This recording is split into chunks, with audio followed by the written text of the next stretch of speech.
good at identifying people who look different from ourselves and look and vary in the way their face makes expressions and the types of expressions that their faces make. And these brain regions evolved in order for us to be able to communicate. Very interesting. What a great topic. I wish we had an entire period just to talk about that, but let's get to another question. Cool. Okay. Someone asked me about my job. A lot of people asked about my job. Hold on. And asked, do I have fun in my job? So I think the first thing is to say that I'm a research scientist, which means that I do research on the brain. And my job is very fun, but my job requires a lot of time. So sometimes I don't have enough time, as much time as I wish I had. But yes, my job is fun. Very cool. That was Howard's question. Howard, does her job sound fun?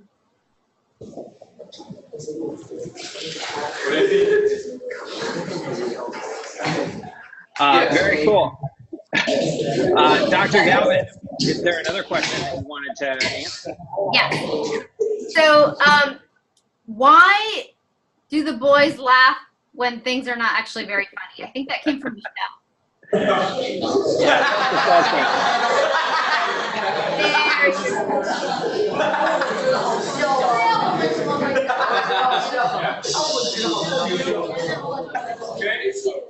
Michelle, can you give us an example about what you mean by that?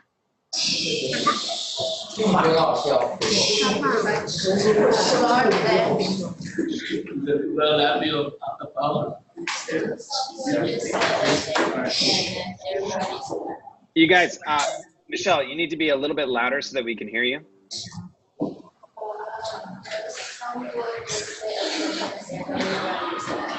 Can you hear her? No. She said some boy just say that they're handsome and everyone laughs.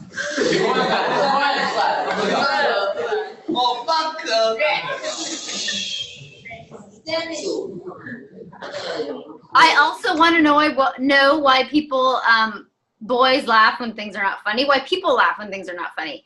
And similar to what I was saying before, I think laughter is a way that we connect with other people. When you laugh at someone, it means that you're understanding them, that you agree with them, that you think they're funny, and people like to be funny. So that's why boys, sometimes they laugh at things even if they don't think they're funny, because they know that it's a way for recognizing a friendship.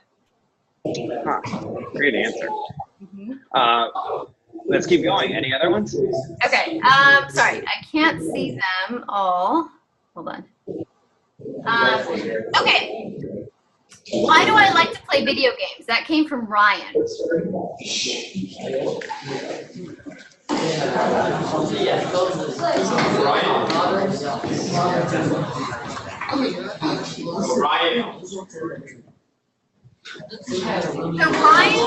Ryan likes to play video games, and the reason you like to play video games is because video games are designed for your brain to release something called dopamine. So when people design video games, they are exactly wanting to excite the brain. And the way they do that is by making video games unpredictable. Do you guys know what unpredictable means?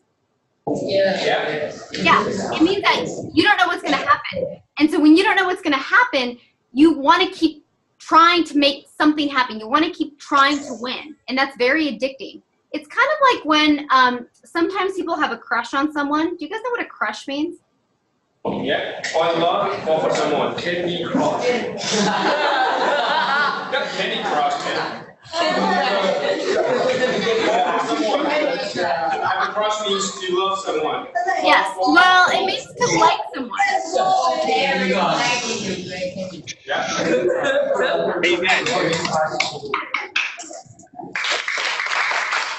Once again, I really want to thank Dr. Galvan for being here and donating her time to talk to you guys, which is why it's extra important that we make sure we're quiet when she's giving her answers, because she's not going to talk unless you guys are quiet. So please don't be rude. Thank you. Okay. I'm glad you guys are excited about this topic. And video games are the same as when you have a crush on someone, because it means that you kind of know what's going to happen, but it's exciting and you have an idea about what you want to happen. And for video games, we get excited about them because every once in a while, every so often, you do win something and you do something well. And so it keeps you coming back and you want to reach the next level. And it's actually how humans are designed. We want to challenge ourselves in order to grow our brain. And video games do a little bit of that, and that's why we get so excited about them. Huh, so are you saying that video games are kind of like training for real life? Yeah, exactly. Huh, interesting. I guess we should all play more video games. I don't know about that. Very cool, thank you. Do you have another one that you identified? Okay, I'm back on the list. Hold on, I'm trying to see the list. Okay. There's a lot of questions about video games. Hold on, there was another one, now I don't see it. I've got one that I wanted to ask you. Cool. Hey, Jaylyn, can you ask the one that you asked about your classmates? Do you need me to share it for you? Yes, I like please. this question because it's about the survey that we just did. Yeah, okay. Hey, loud and clear.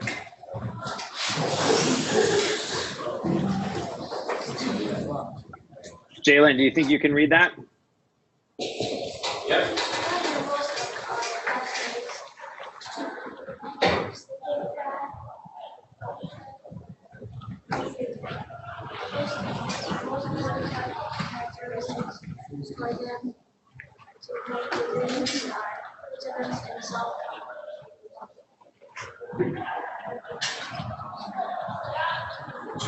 And why do most of our classmates think that most important characteristics for them to make decisions are vigilance and self-confidence, even though the results show that it is actually not true?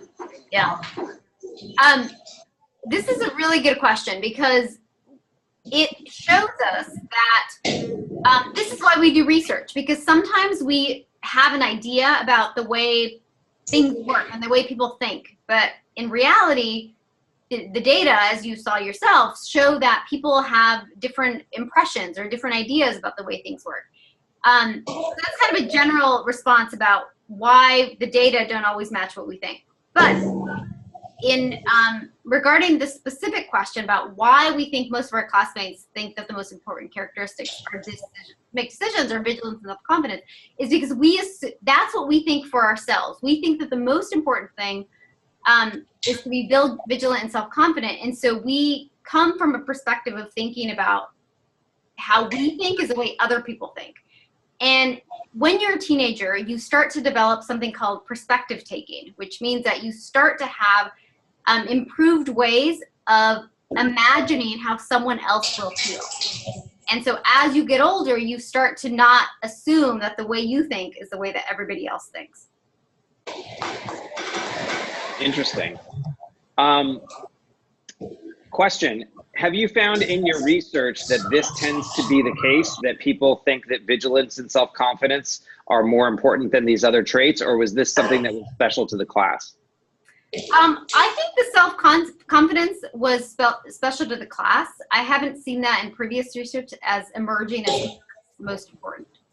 Interesting. And in your research, have most of the people that you've worked with been Americans or Westerners as opposed to Easterners?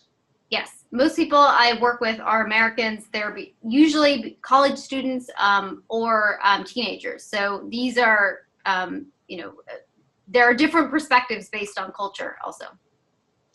Awesome.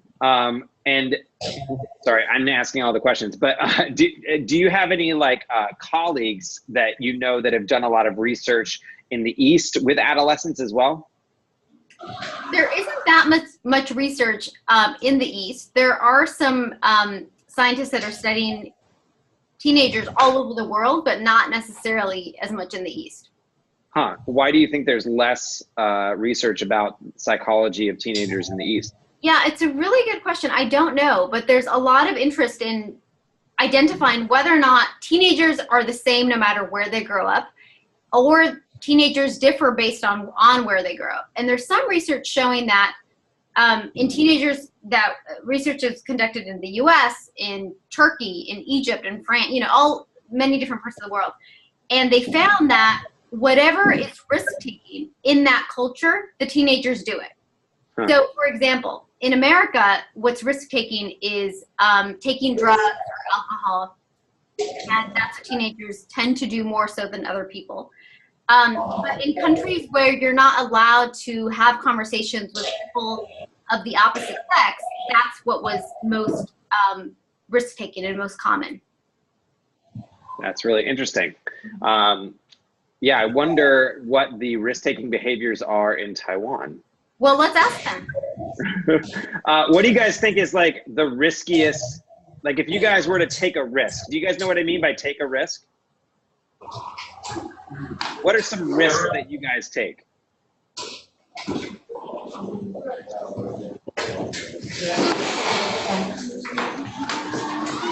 Raise your hand if it feels risky to raise your hand in class.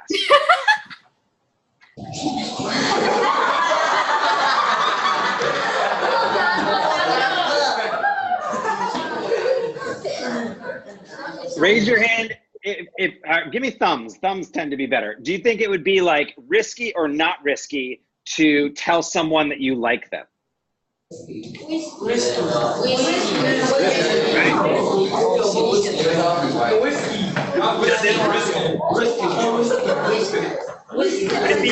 Would it be risky or not risky?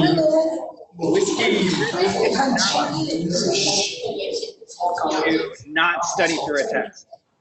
If you do not study for a test, is it risky? Not risky. Not risky. You no risky. Risky. Yeah. Do you think it's risky not to study for the final exam? No. Well, now I know what questions I want to ask you guys in the second semester. By the way, Dr. Galvan, this is the very last distance learning class of the semester. Really? So they are about to go on Chinese New Year. When? How long is that? Like 3.5 weeks. Wow. Cool. Yeah. Big break. I think we have time for one last question. Did you see any in there? Yes, there was one about why aren't teenagers more or less childish? Was that a question? I think it was. Yeah. Why teenagers? Wait. I liked why teenagers always fight for stupid things, but why can't teenagers be a little less childish? I think that it depends on what you mean by childish, but I like that question because adults have a difficult time identifying who is a teenager and who's a child, and I think that teenagers shouldn't want to be a little less childish. I think that it's really, being a teenager is a really, really fun time in your life. And so you will never laugh as much or make friends as much. And so you should not be less childish. Huh, interesting. What do you mean that adults have a hard time identifying who is a child and who is a teenager? Because adolescence or being a teenager starts when you undergo puberty. And it's really hard to identify when people undergo puberty. People undergo puberty around the same age, about 11 for girls and 13 for boys. But everyone is different. And then also, it's hard to know when people stop being teenagers. In the US, it tends to be based on whether you are financially independent, whether you live with your parents, whether you are married. But in other cultures, those things don't matter. You can be an adult and not have identified, not be married, or not live on your own. So it's very hard to identify. That's super interesting. And related to a question from Justin, which was, he was saying in the video, talking about how we finished our brain development at the age of 25, then why do laws always say that we have to take responsibility at the age of 20? That is exactly what I want to know. That's actually a very big problem. I don't know if it's the same in Taiwan, but in the United States, it's a very big problem because people are considered to be adults legally, but and they can be punished like adults when they're 18, but their brains haven't yet caught up, and so it's unfair to treat people like adults when we know that it's not. Crazy, crazy stuff. Well, this was super enlightening. Thank you so much, Dr. Galvan. Everyone say thank you, Dr. Galvan. Thank you, Dr. You're welcome. I appreciate it very much. Thank you so much for coming. And have a great New Year, everybody. Voila!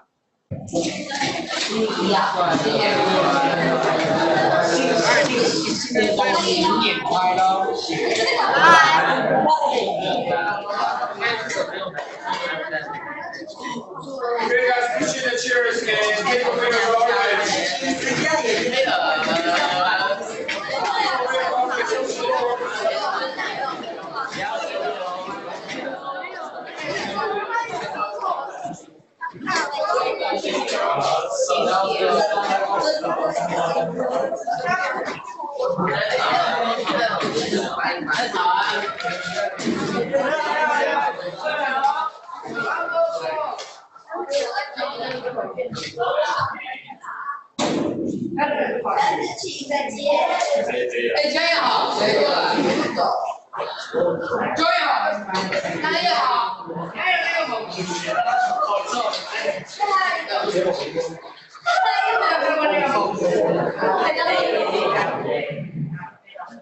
like a good idea that maybe are not such a good idea in the future. And the reason for that is because teenagers' brains are more likely to think about now. What's exciting to me right now? What do I want to get done right now? And it makes sense because if your goal is to establish social connections or to get immediate rewards, which is what teenagers' brains like to do, you want to focus on the right now. So sometimes it seems impulsive. Do you guys know what impulsive means? Do you guys know what it means? Like you have an impulse. Impulse is when you have a feeling that you want to do something, and so you just do it right away without thinking about it. Do you guys know how to say that in Chinese? No, I'll look it up. Keep going, Dr. Galvan. Okay, good. And so it's not that teenagers act stupid. It's that they do things that adults sometimes don't think is the right thing to do. But sometimes adults think about behaviors without considering how teenagers are thinking about those behaviors.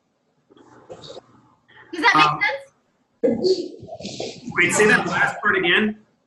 That sometimes adults think about rational behavior. Do you guys know what rational behavior means? No. Okay, good.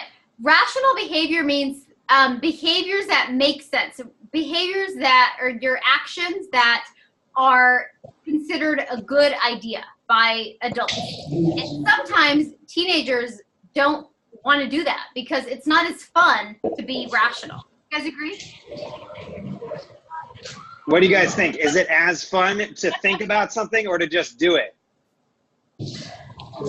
Do it. Just do it, right? That's right. What it means. That's what it means to be impulsive. It means 浮躁. Right? Cool. Dr. Galvan, thank you so much. Next question. What do you want to answer? Yeah. Sorry, I can't get to it. Oh, I'll share it for you. Okay, good, thank you. 浮躁.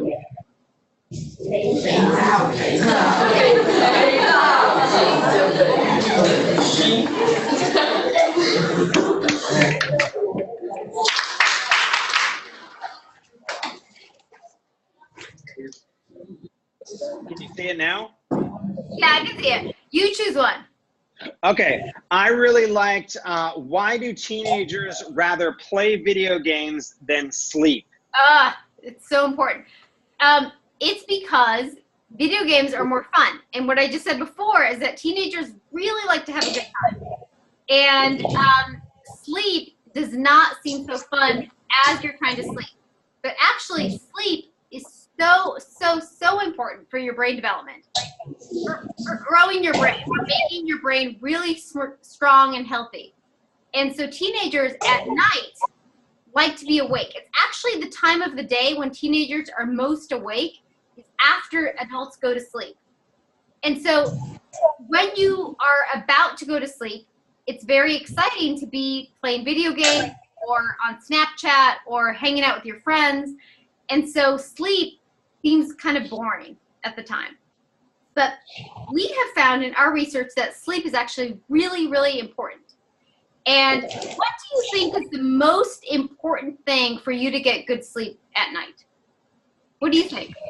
Like the most important reason? No, the most important thing that helps you sleep. Oh, like what allows you to sleep? Yeah. What do you guys think? What do you think is the thing, the one thing that will make it so that you can sleep at night? So I heard if you're healthy. What else?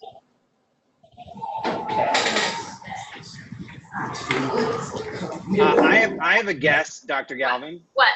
Is it nutrition? No, that's a good guess. Is it exercise? No. Is it homework? No. Gosh, I don't know. What is it? It is the simplest thing you can think of. It is your pillow. So we have found that people who have Hold on. stop. How many of you like your pillow?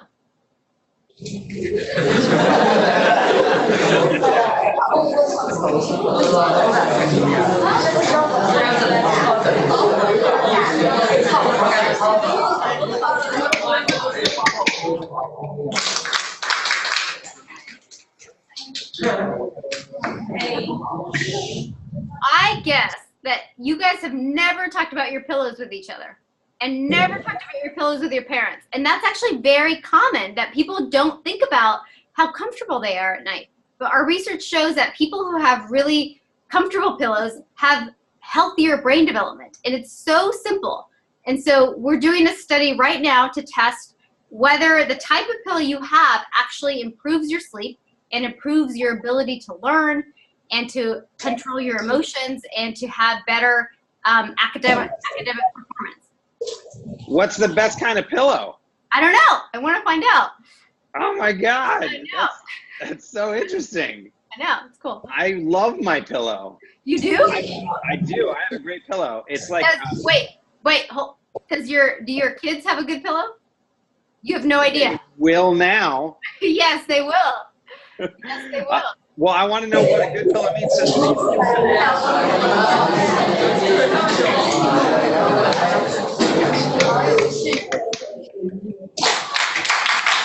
I love that you all love your pillows because I love my pillow, but now I'm wondering, should I not love my pillow? Is there a better pillow out there somewhere? There might be a better pillow out there for you. The thing is that people don't know if their pillow's good because we wake up. There are some things called micro awakenings where you wake up and you don't realize it.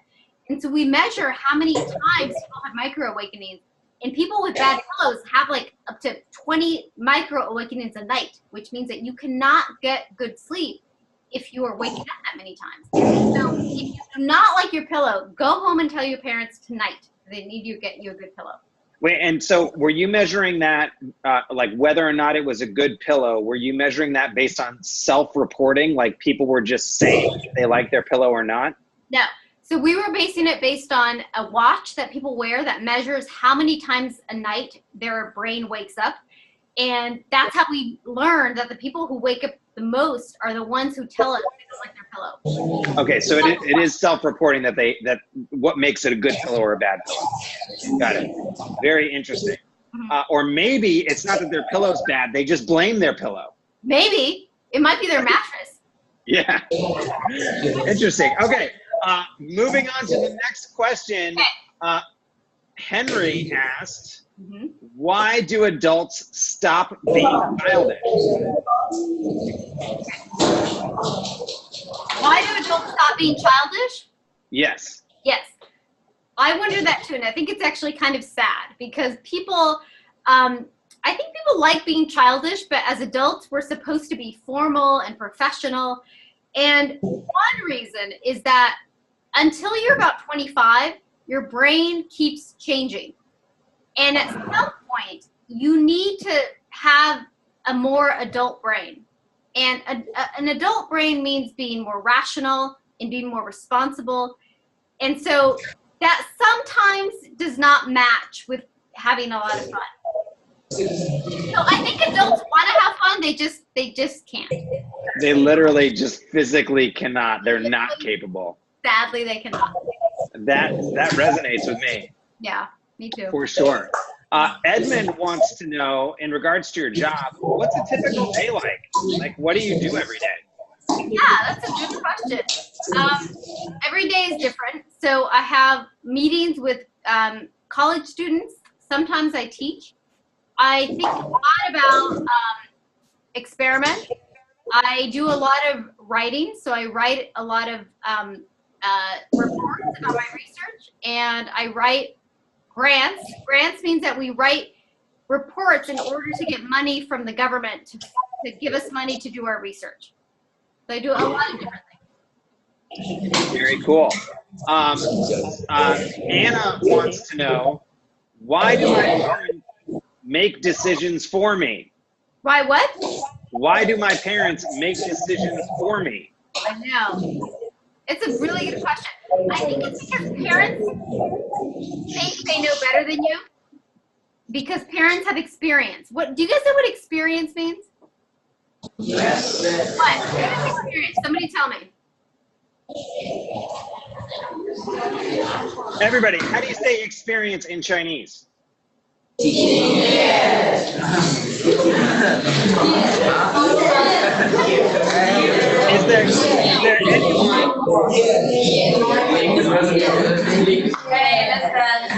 Is there anyone who wants to try to tell me what experience means in English?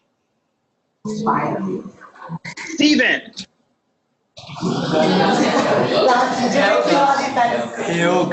What? Steven, what is experience? Can you use other English words to describe it?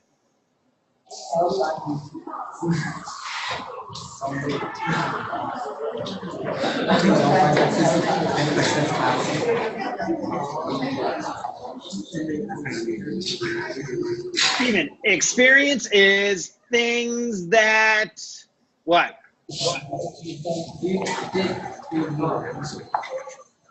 Eh?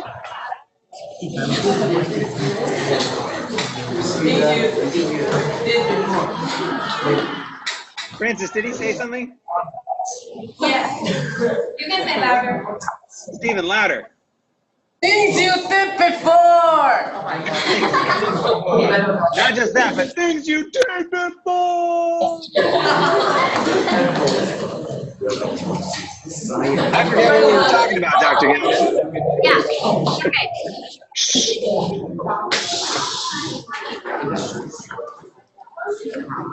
Experience are things that you did before. Experience are things that happen to you. Experience is the culture you grow up in. All of those things make a difference in how your brain develops. I honestly don't remember why we were talking about experience. but that's an experience. Oh, parents making decisions for you. Oh, right, yeah.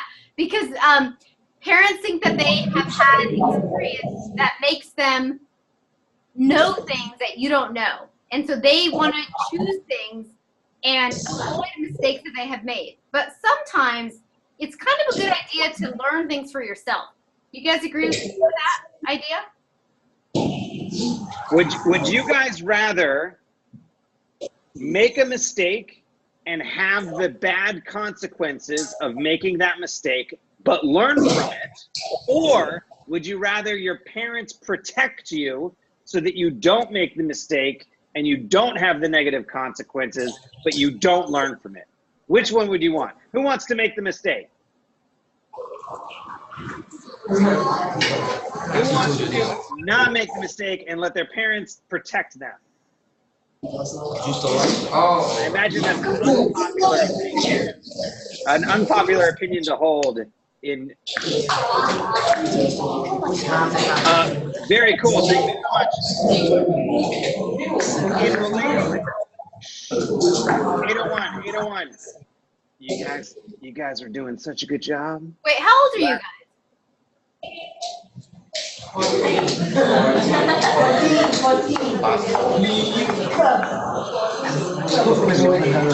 Raise your hand if you're 13. Raise your hand if you're 14. Raise your hand if you're 39.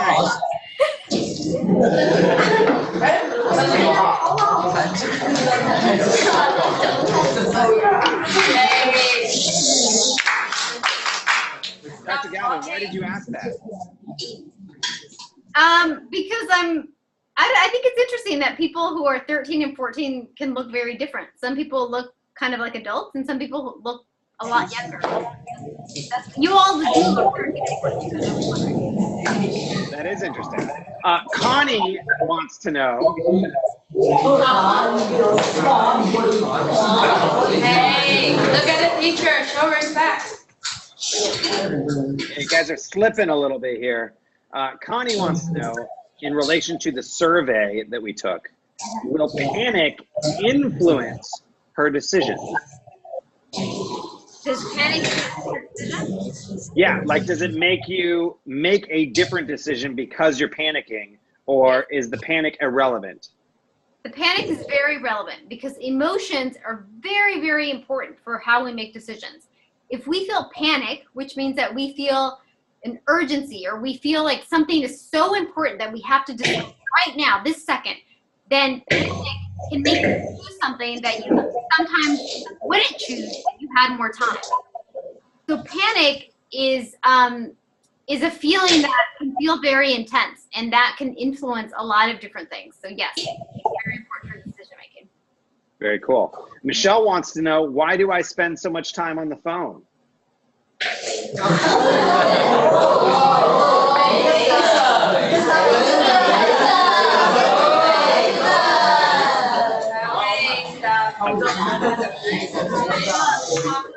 Michelle, I want to know who you're talking to on the phone. I think they all know. They do.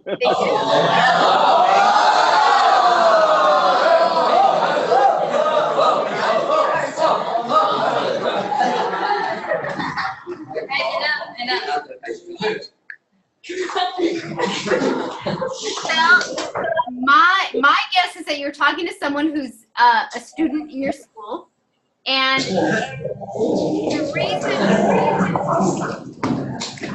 the reason you spend so much time on the phone is because it's actually really important to start to establish good relationships with people who are of the same age.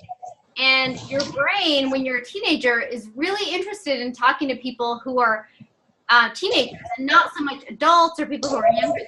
So being on the phone is a way to connect with people. Very cool.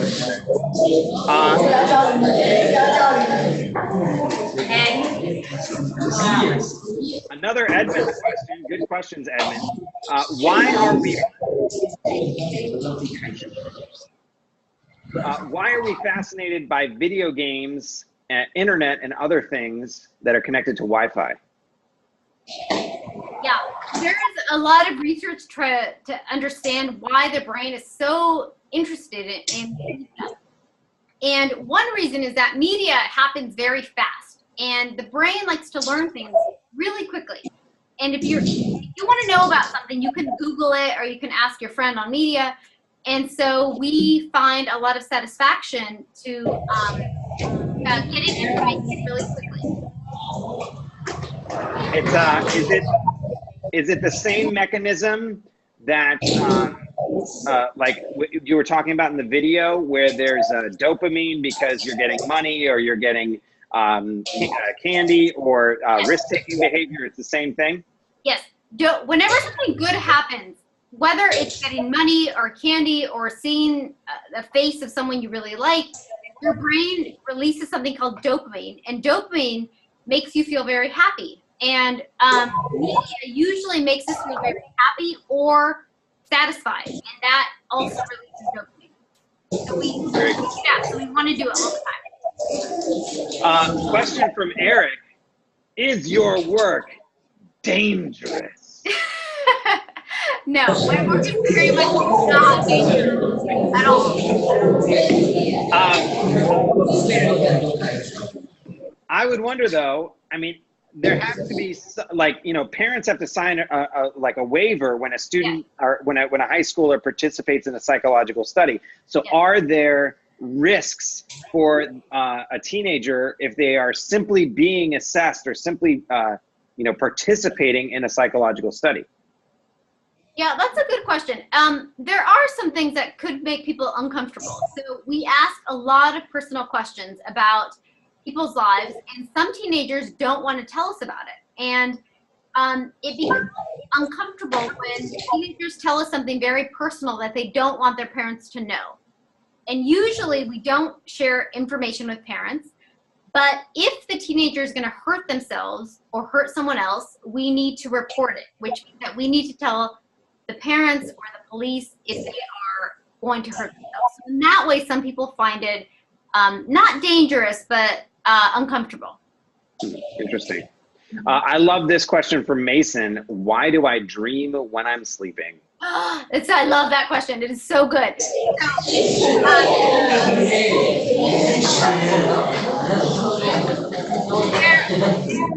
There are a few reasons. Even though people have studied this for hundreds of years, we don't exactly know why we dream. There are a few theories. Theories means that we have a few ideas about why something happens. One is that your brain is kind of playing a movie of your entire day. So maybe tonight you might dream about this conversation that we're having right now. And so your brain is trying to decide what it should hold on to, what it should make an envelope for, and what things it should throw away in the trash. And so dreams are a way to sort out the information. Another idea is that dreams are a way of actually forgetting things. That once you dream something, your brain can forget it. That your brain cannot hold on to every single piece of information you have during the day. And so it has to decide what to put in the trash. And so that's one idea. Another, some psychological theories about dreams are that we dream about things that we wish for. And so we might wish to have, go to a good college one day, but we don't know if that's going to happen. And so your dreams are a way to hold on to that information that you wish for, but we don't know why we dream. I've also heard that, like, especially with nightmares, that dreams are a way to test how you might react to a dangerous or difficult situation in a low risk environment. So you are, you're not actually in danger, but because you're dreaming about it, your brain's figuring out what would I actually do in this situation. Exactly. Yeah. Super cool. Super cool. Lindy asks, why do boys fight when they can't reach a consensus? I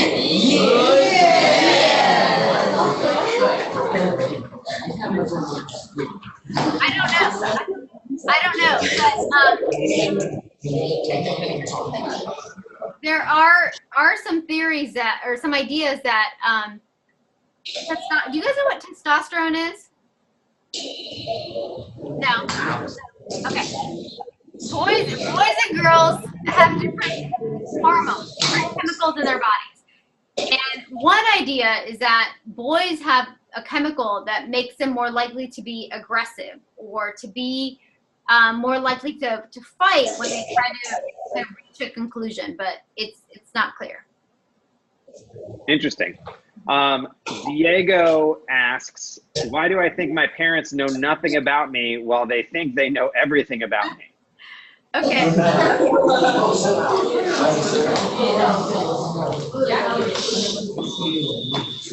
I really love that question, and it's because your parents think they know a lot about you because they've known you since you were born, and so they saw you in a very different way than you know yourself right now, and so they feel like they know everything about you. But what they don't realize is that as you become a teenager, you are having new thoughts and new experiences that they don't know about. And so you feel like they don't know you, but they are thinking about 13 years up until now when they knew you very, very well. Huh. Interesting. Oh, it's going to be so weird to be a parent of a teenager. Yes. Last question, and I'm interested in this one from an educational perspective. Lucas wants to know, why do so many students not like studying, especially history and geography? And thank you. Hey, Vincent, the best question. Yeah, this is a good question. The reason for that, I think, is because the teenage brain is really good at thinking about what's going on right now. What's going on with things that I can understand and experience. And geography and history are things that your brain isn't focused on. And so it seems a little bit boring. And so the teenage brain is going to focus on things that they can feel and that they can see. And history and geography are not that. Interesting. So it sounds like history teachers need to find topics or find ways to make it more relevant to the student. Yes. Yeah, and what's awesome, what I love that is a last question, is because it sounds like so many of the things that they talked about today, that they asked about today, are things that are so relevant to them. And you are this wealth of information of all of these things that you've studied and learned about the adolescent mind. And it feels like psychology might be something that many of you want to learn more about. Dr. Galvan, are there any good resources if they want to learn more about psychology? Where do you think that they can go on the internet to find out more? Something that's like on a lower reading level, or like, you know, sort of for the common man. Yeah, that's a good question. There are the American Psychology Association has some good resources. There are also some pages called Brain Facts that tell you a lot about psychology that you can understand easily. Cool. American Psychological Association, that was my first job. That's right. Yeah. Because I too was a psychology major. Both of us were. That's right. But Adriana stuck with it, and I did another job that a lot of psychology majors do, which is educational. So everyone, please give a big thank you to Dr. Galvan. Everyone say thank you, Dr. Galvan. Thank you, Dr. Galvan. Bravo.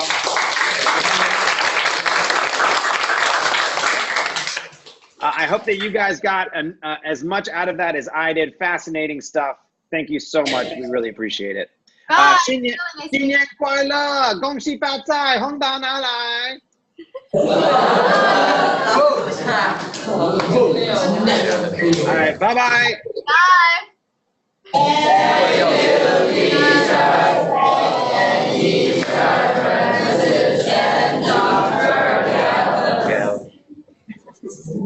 All right, bye guys. Okay, bye.